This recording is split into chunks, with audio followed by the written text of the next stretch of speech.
10,000! 10,000! This one didn't pop. Oh! 10,000!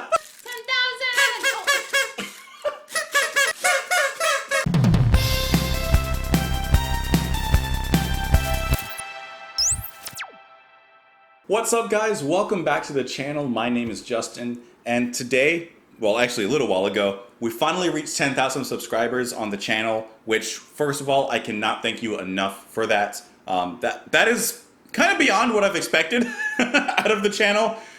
Something that started as a hobby and for fun has turned into so much more. You guys have turned me on to some really good bands and some really good albums and artists, so I can only thank you so much for helping me to reach this goal. I'm gonna take this off really quick. Per our promise, per our subscription goals, since we've reached 10,000 subscribers, today we are doing Thick as a Brick by Jethro Tull, parts 1 and 2. Today is Saturday, so we're gonna do part 1, and then tomorrow we'll be doing part 2 on Sunday. So we're just gonna cross that out, make it official. Next goal, 13K, Topographic Oceans by Yes. Definitely looking forward to that. But for now, we're gonna stick with Jethro Tull, Thick as a Brick. If this is your first time on Just JP, first of all, welcome. Thank you so much for being here. Definitely subscribe, as there's more goals to work towards. And if it's not your first time, if you've been here for a long time, obviously I can only thank you so much because you are part of the 10,000 that have helped us reach this goal. This one, it's supposed to pop. This one is for you.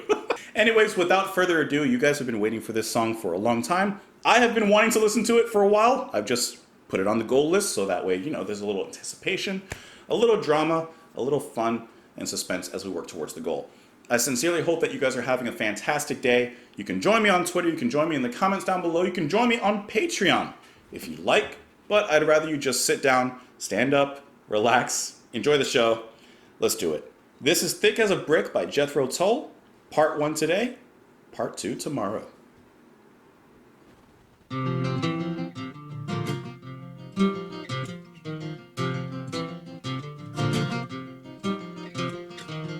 Really don't mind if you sit this one out.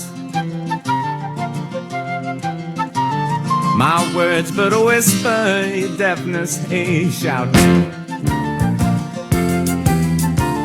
I may make you feel, but I can't make you think. Your sperm's in the gutter, your love's in the sink. So you ride yourself over the fields, and you make all your animal deals, and your wise men don't know how it feels to be thick as a brick.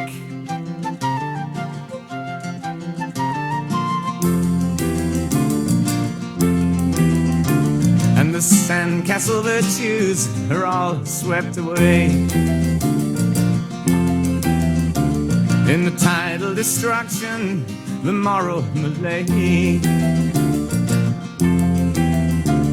The elastic retreat rings the close of play as the last wave uncovers the newfangled way. But your new shoes are worn at the heels, and your suntan was rapidly peeled, and your wise men don't know how it feels to be thick as a brick.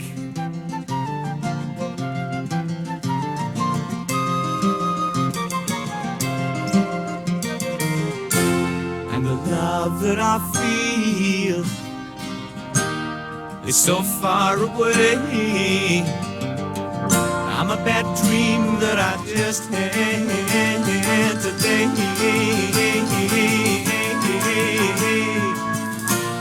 And you shake your head and said it's a shame.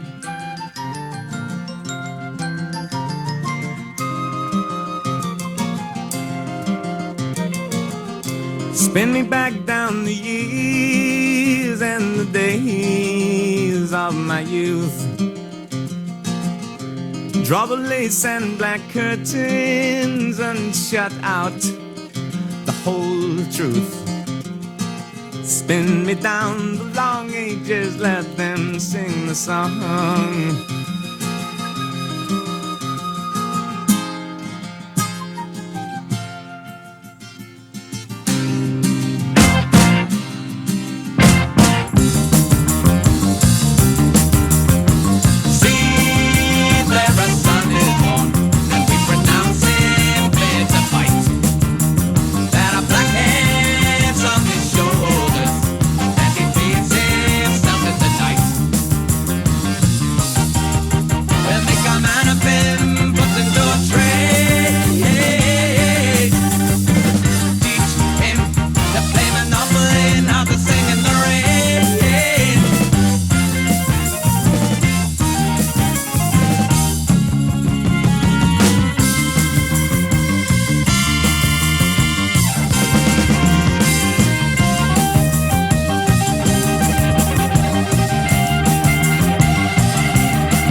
as the sun plays on the infantry returning from the sea.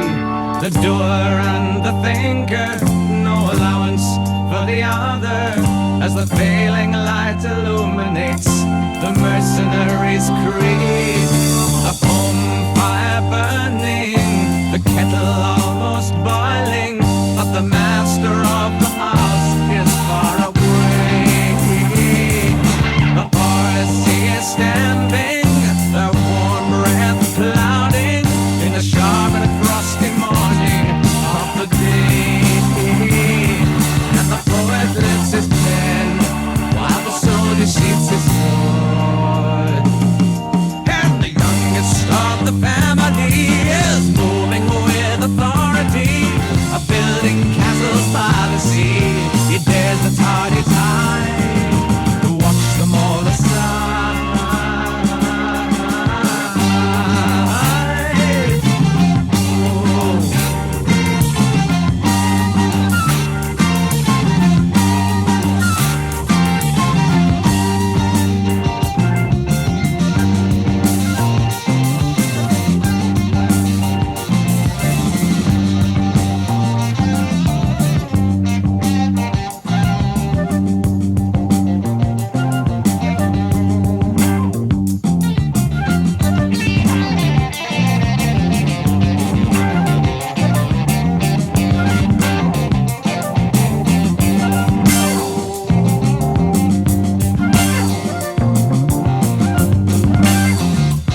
quietly grazing at the grass down by the river, where the swelling mountain water moves onward to the sea. The builder of the castles renews the age-old purpose and contemplates the milking girl whose offer is his need. The young men of the household have all gone into service and are not to be expected for a year. The innocent young master, thoughts moving ever faster, has formed a plan to change the man he sees. And the poet sheets his pen, what soldier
some fun as you smile at everyone. You meet the stairs, you're unaware that your doings are undone.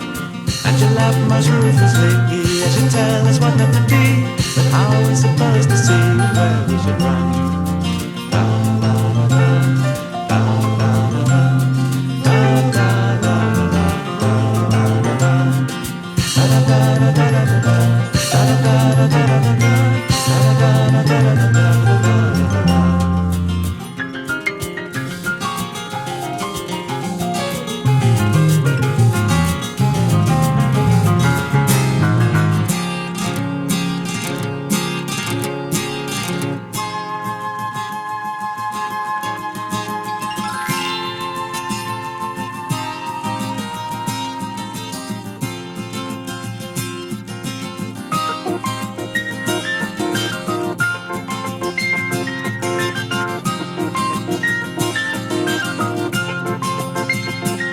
I see you shuffle in the courtroom with your rings upon your fingers and your downy little sideys and your silver buckle shoes.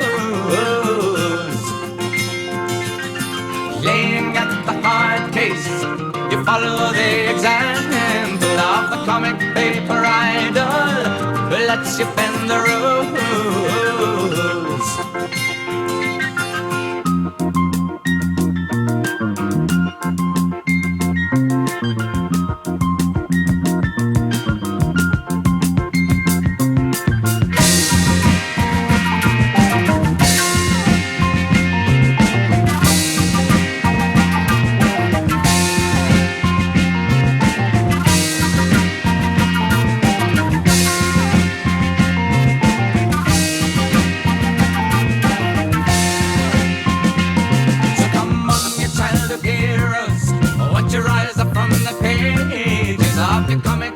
Your super crooks and show us all the way.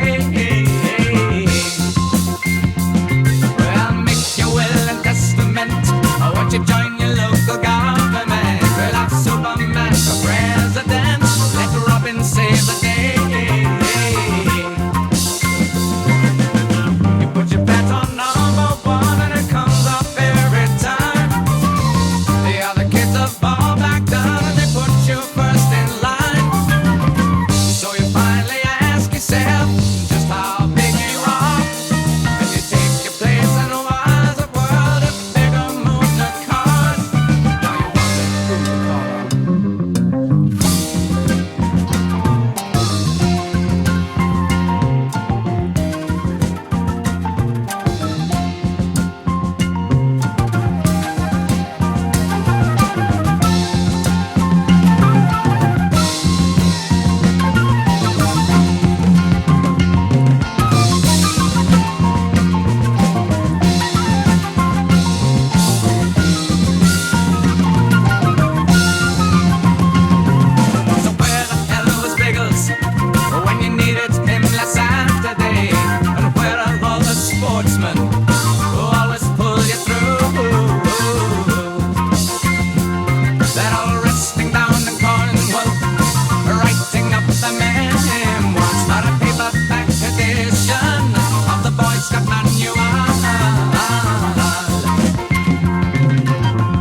Felt like there was something else happening at the end there. Dude, that's a journey. Listen, let me go refresh the batteries because they only last about 29 minutes, which is why I can't do like intensely long songs altogether. Let me do this, and we're gonna talk. Whoops. So I guess the first thing that's really cool is, for me at least, as you know, a relatively new listener of Jethro Tull, having only heard their albums Stand Up and Aqualung and now Thick as a Brick, at least half of it as of this moment. So it's really cool to hear a band like Jethro Tull take their step into longer progressive epics, right? Because I'm used to hearing shorter songs from them, even a few that may extend past 5 minutes, but nothing crazily long. So it's cool to hear their style and what they do in an epic, in a massive progressive epic like this. It's cool to hear them expand upon certain sections, maybe be allowed to breathe, maybe write a little more. Going into it, I really have no idea what to expect. And what I got wasn't what I expected. So I guess the first thing that really surprised me was the use of other instruments in the song. I wasn't expecting to hear trumpet near the beginning of the album. I wasn't expecting to hear a violin, I believe, more towards the end. I was really surprised to hear those. I really wasn't expecting that. And looking on Wikipedia, it looks like Ian is doing those. Which, one is like, we already know the man is an amazing, raw, talented flutist. Okay, that comes without saying. He's also a great guitarist, and of course, he's just immersing and captivating as a singer and as a vocalist. In this song, it's no different. But seeing that he played violin, trumpet, and saxophone here as well, I didn't know that he had the ability to play those things. I would assume that his talent as a flutist has kind of passed over, and you know, applying those to those other instruments. I don't know the extent to which he can play it, but from what I heard on here, it sounds good. Another thing that surprised me listening to it was just the amount of organ that was present in the song, because it was present, I would say, at least on first listen, probably about 80% of the song. I was really surprised, but I really enjoyed what was being played. This was by John Evan on the organ, the piano, etc., etc. But not only was he present throughout most of the song, but he sounded really good in a nice balance, especially with the bass and with the guitar throughout the song. They had a lot of moments together. There were some moments in here where it sounded like he was doubling up with the bass, and then there were some moments in here that sounded like it was more isolated with the organ itself and perhaps playing, for example, with the bass, in which the two really intertwined and they really sounded great. But the other thing that was really standoutish about this one was the drumming. Drumming here played by Barrymore Barlow. I guess Clive wasn't around for this album. One thing that Barlow does have in this song is spatial awareness. Spatial awareness within the song itself and what's going on around him as he provides, of course, the rhythmic backbone and the percussion to the song. Because he guides the song with his drumming, he empowers the song with his drumming, and throughout there are a lot of sparks, there are a lot of fireworks that he's setting off as the song is continuing. Now, I'm pretty much actually going through every single member in this one. Jeffrey Hammond, playing the bass. Okay, maybe it's just my fascination, my bias towards the bass. I have a bass bias, I'm not gonna lie. I'm all about that bass. I think that this is some of the best bass work that I've heard in a Jethro Tull song thus far. I mean, there's so many moments in this song where I feel like you could isolate the track and just listen to the bass lines that are taking place, and you would just be amazed. Anderson is, of course, the star. A lot of people are already familiar with him. But I feel like the rest of the band themselves, the members here, and even past members that I've heard so far, are a little underrated. I mean, you got Martin on the guitar, phenomenal. I already talked about the bass and the organ, the drumming, super empowering. I really like the way that the whole band comes together as a whole. See, now this sounds relatively familiar, right?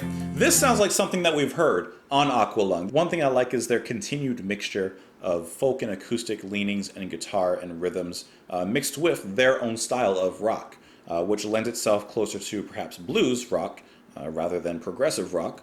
But here, they definitely stepped their toes and wade into the waters of progressive rock, perhaps a little more than they have in the past. I love the way that this song ramps up here. Ian sounds beautiful here, and I like how it ends in an isolation as he says, thick as a brick. It's just a really calm way of opening up the song. Before getting back into the main melody, of course, the flute, present as it must be, sounds great in its mixture with the guitar. It always has, probably always will, at least in the songs I'm listening to from Jethro. I'm sure it's always going to be as great as it is here. And I think that the opening of the song is possibly one of the most entrancing openings that I've heard so far from them. Just the way that it lulls you in with those soft tones, but it also has a very uncanny dance to it. It also has a very interesting, and I would even say progressive, in the way that it bounces back and forth between those beautiful, soft, and folk-like harmonies, dancing into a little something almost classical sounding with the flute especially, but those guitar lines are not to be understated. And then when it jumps into this section, this is prog, right? That organ shredding. Come on.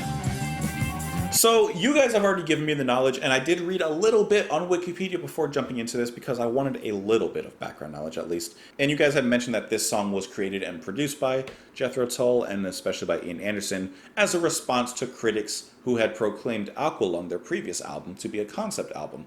And while there are some common themes and there's common threads within that album, Anderson had apparently denied that it was a concept album, and he had responded by saying, well, you guys wanted a concept album, I'm gonna give you a concept album. The bass, the organ, and the guitar is just slamming here. But the bass line here, it's just so heavy, but it has so much groove in it as well. They really did an excellent job of balancing and shifting back and forth. Drumming is insane. I mean, really the whole beginning section, I'd say especially the first 5 minutes, at least for me, first time listening, just captures me, draws you right in. It pretty much sets the tone for what you're going to get in this song. You're going to get the classical, the flutes, you're going to get some guitar, you're going to get those same folk acoustic sensibilities that you've heard before, but we're gonna razzle dazzle you a little bit, okay? We're gonna throw the 1-2, and hopefully by the end of this, we're gonna knock you out. Throwing in a few more ingredients, a little taste, a little tablespoon of some progressive music in here as well. Also, beautiful piano playing as well. I would say especially near the ending of the song, we get some really nice piano. But the mixture of piano with the organ here, of course the flutes. I mean, taken section by section, this song really feels good. You could skip around throughout these 22 minutes, just skip to a random section and be like, wow, that sounds great. This sounds great. Now the question is, does it come together as a whole? I don't know. We'll talk about that later. Loving how the music kind of simmers up and down, boiling, coming back down. Guitar is just fantastic here. And like I said, drums and bass are just killing it. How can a song sound soft and hard at the same time? I'll tell you why. I think, this is my theory, I think that it's because of their experience in blues. Okay? I think it's their experience in blues combining that with rock. I think it's that same spirit that they've done in previous albums, like Stand Up, which is the only previous album before Aqualung that I've heard. But just going off of that limited knowledge, understanding that even if they're not playing blues, I still think that they have that same form. They have that same spirit. So think about like the 60s kind of blues and the 60s kind of psychedelic sound. They have that same kind of riffing in the guitar, but at the same time, the bass and the drums are playing passionately groovy, but also a little more melodic, soft, playing towards the song, which adds just a little bit of sophistication. Listen to this drumming!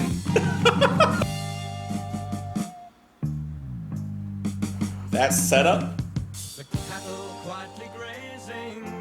Talking about song flow, I told you I was going to talk about it soon. The song flows magically. I think the song sounds great as it moves across its different parts, and there's a lot of different parts, a lot of moving parts in this song, a lot of gears working their way, twisting and turning, but always fitting in the pattern. I don't think anything necessarily stands out in a bad way, like a sore thumb, like you're like, oh, that part came out of nowhere, kind of sounded weird.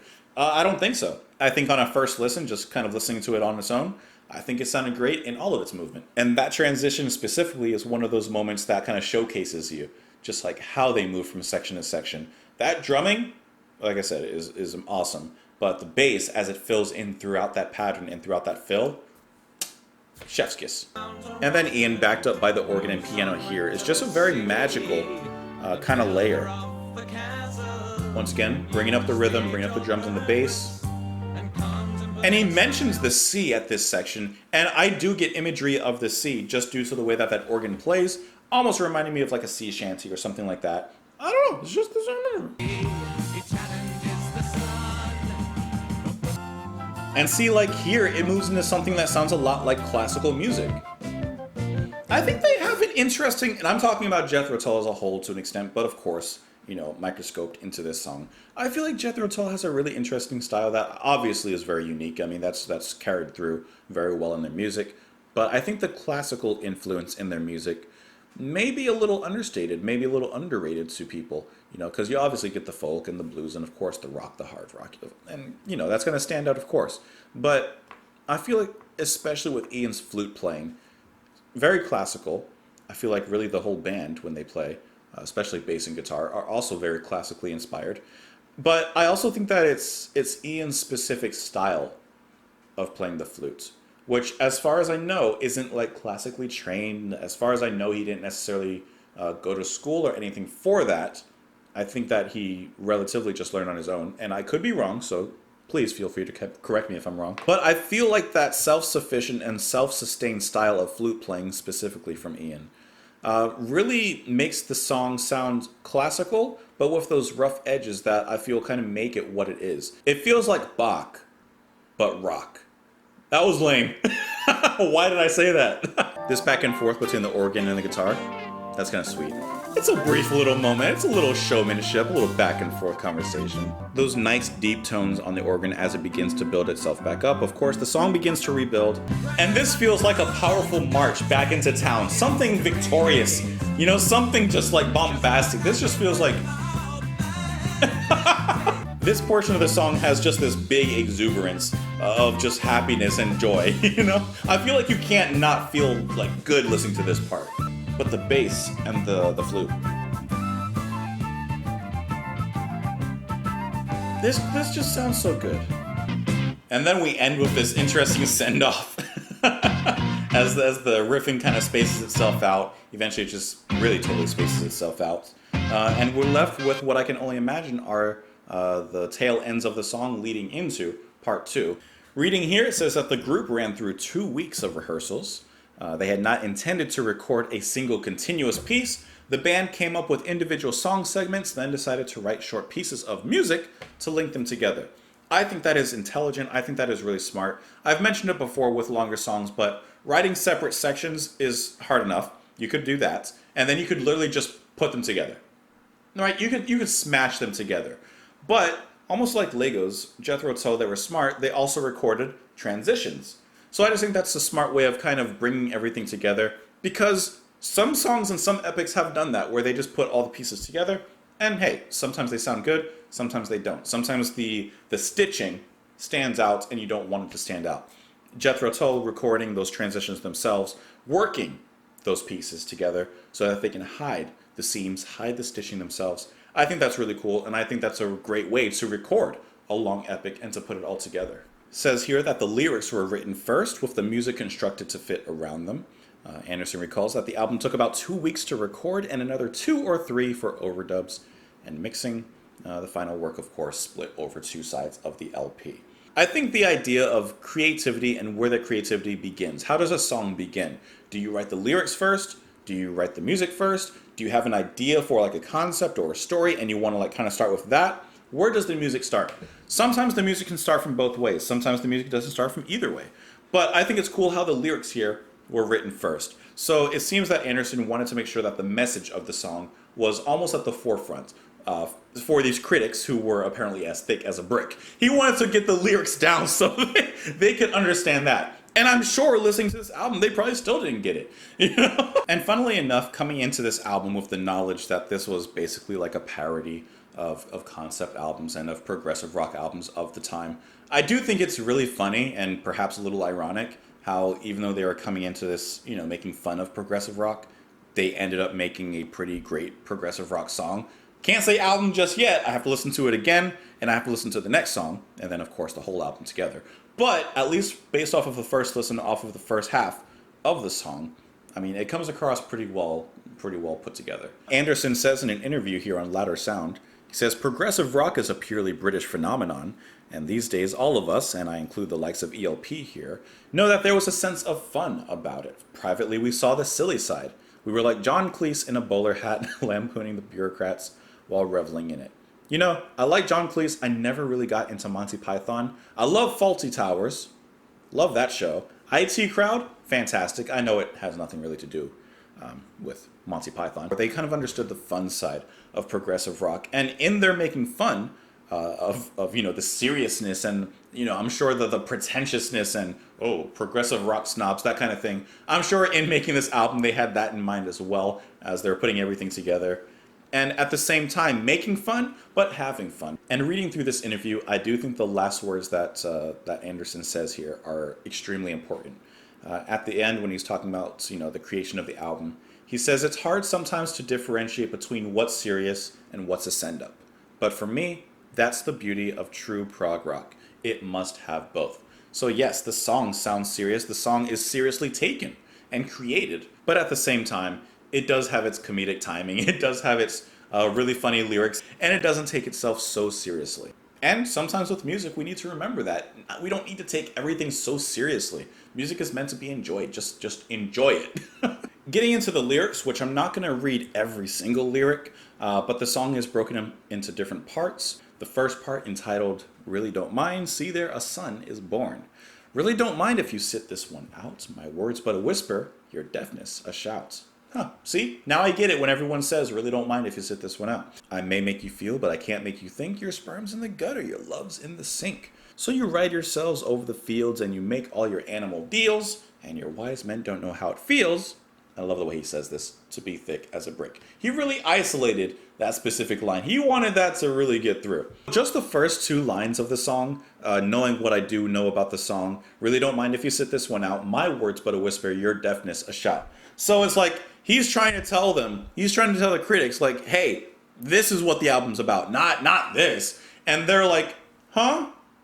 Can't hear you. Our deafness is a shout. I really like the lyrics and I like the line specifically there. He says, I can make you feel, but I can't make you think. So through the music, he can make people feel, but it's like he can't make them think. He can't make them understand. And the sandcastle virtues are all swept away in the title Destruction, the moral, Malay. The elastic retreat rings the close of play as the last wave uncovers the newfangled way. But your new shoes are worn at the heels, and your suntan does rapidly peel, and your wise men don't know how it feels to be thick as a brick. I do like the lyric of sandcastle virtues are all swept away. So something that's beautifully formed, these virtues and these thoughts that look good, but in a small little wave, they're easily swept away, washed away in the ocean. See, there a son is born, and we pronounce him fit to fight. There are blackheads on his shoulders, and he pees himself in the night. We'll make a man of him, put him to a trade, teach him to play Monopoly, and how to sing in the rain. I'm not sure exactly what the story is about, and I know that some of you had said not to take it too seriously, so I'm not going to look too much into it. But I do believe that it is talking about a specific boy, a specific son, and perhaps like his story or something relating to his story. I like how he's the chosen one, but reading the lyrics, he doesn't sound like one that you would choose. Blackheads on his shoulders, he pees himself in the night, but we're going to make a man out of him. Put him in a trade. Get him a job. How old is he? 6? Factories. Put him in. And the poet lifts his pen while the soldier sheaths his sword. So the poet, artist, he's lifting his pen to, say something. The soldier sheathing his sword, which means that he's used his sword, probably in war. And before that, it's talking about, the infantry and the sun playing on them and in the water. Basically like two completely different sides, the poet and the soldier, they're totally something different. Their lives are totally different. What they do is totally different. And the youngest of the family is moving with authority. Building castles by the sea, he dares the tardy tide to wash them all aside. And it may even be talking about like two different rulers in two different kingdoms and maybe them going to war. It talks about the old man. It talks about the builder of the castles, and it looks like he's contemplating the milking girl. I'm saying something. Maybe he's trying to marry her or something. But then he talks about and then he speaks of the innocent young master, thoughts moving faster. He forms a plan to change the man. I'm assuming change the boy that we talked about before, who they said that he was the chosen one. The poet sheathes his pen, so the poet's done writing.